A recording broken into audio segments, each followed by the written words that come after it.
श्री सुखदेव जी कहते हैं, परीक्षित, पर्व का दिन आने पर बड़ा भयंकर अंधड़ चलने लगा। धूल की वर्षा होने लगी और चारों ओर से पीप की दुर्गंध आने लगी। इसके बाद यज्ञशाला में बलवल दानव ने मलमूत्र आदि अपवित्र वस्तुओं की वर्षा की।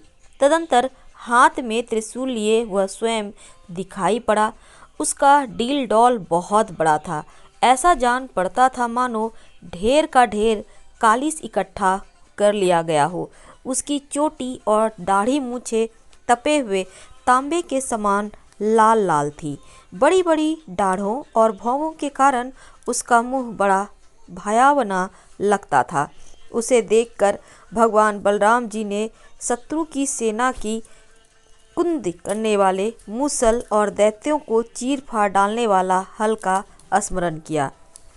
उनके स्मरण करते ही वे दोनों शस्त्र तुरंत वहां आ पहुंचे और बलराम जी ने आकाश में विचरण करने वाले बल्व दैत्य को अपने हल के अगले भाग से खींचकर उस ब्रह्माद्रोही के सिर पर बड़े क्रोध से एक मूसल कसकर जमाया, जिससे उसका ललाट फट गया और वह खून उगलता तथा आर्तव स्वर से चिल्लाता हुआ धरती पर गिर पड़ा।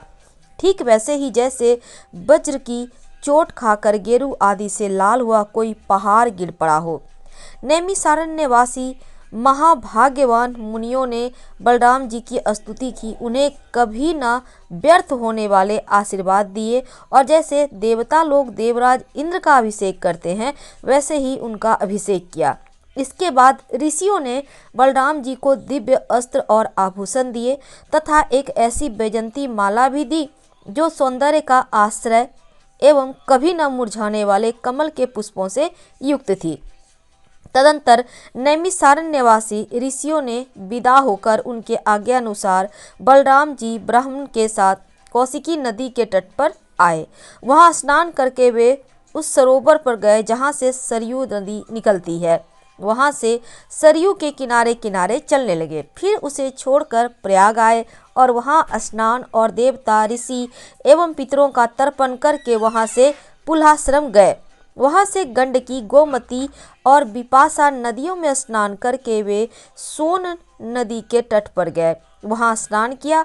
इसके बाद गया में जाकर पितरों का वसुदेव जी के आज्ञानुसार पूजन यपन किया। फिर गंगा सागर संगम पर गए, वहां भी स्नान आदि तीर्थ कृत्यों से निवृत्त होकर महेंद्र पर्वत पर गए। वहां परशुराम जी का दर्शन और अभिवादन किया।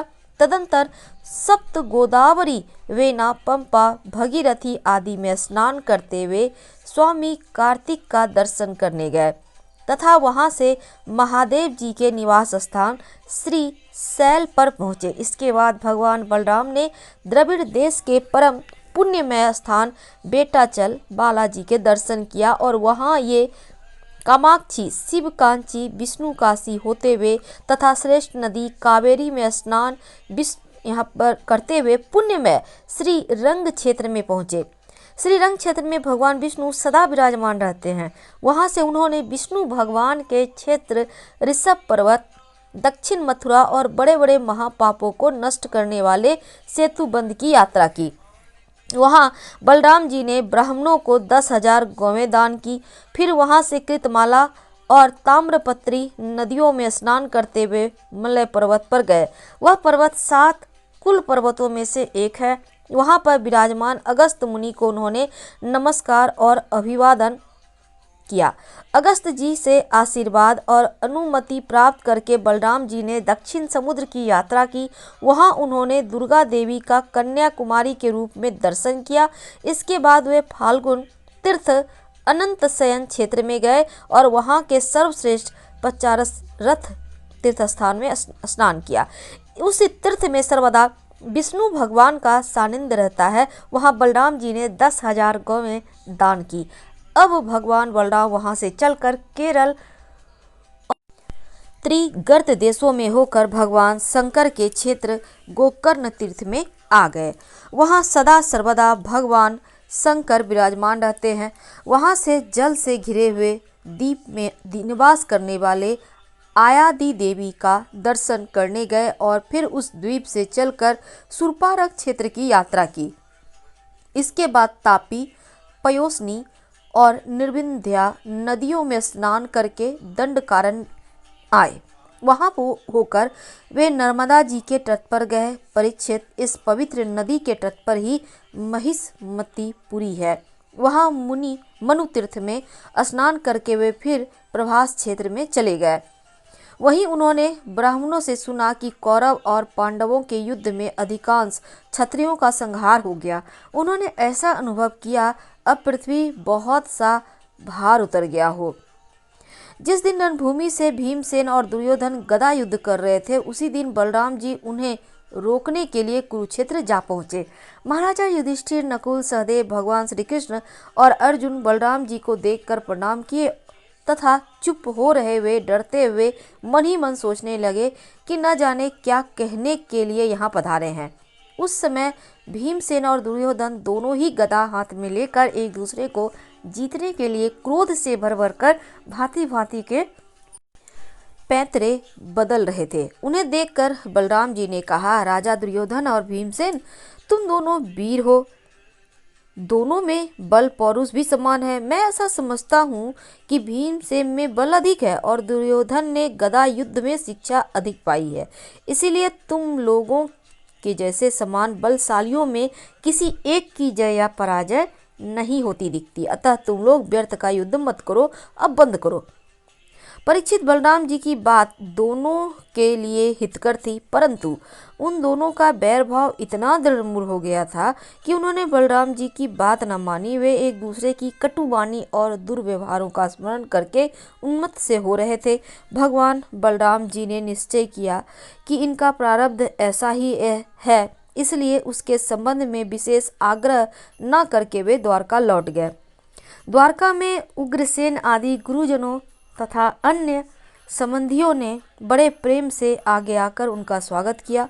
वहां से बलराम जी फिर नैमिषारण्य क्षेत्र में गए। वहां ऋषियों ने विरोध भाव से युद्ध आदि से निवृत्त बलराम जी के द्वारा बड़े प्रेम से सब प्रकार के यज्ञ कराए। परीक्षित, सच पूछो तो जितने भी यज्ञ हैं वे बलराम जी के अंग ही हैं, इसीलिए उनका यह यज्ञानुष्ठान लोक संग्रह के लिए ही था।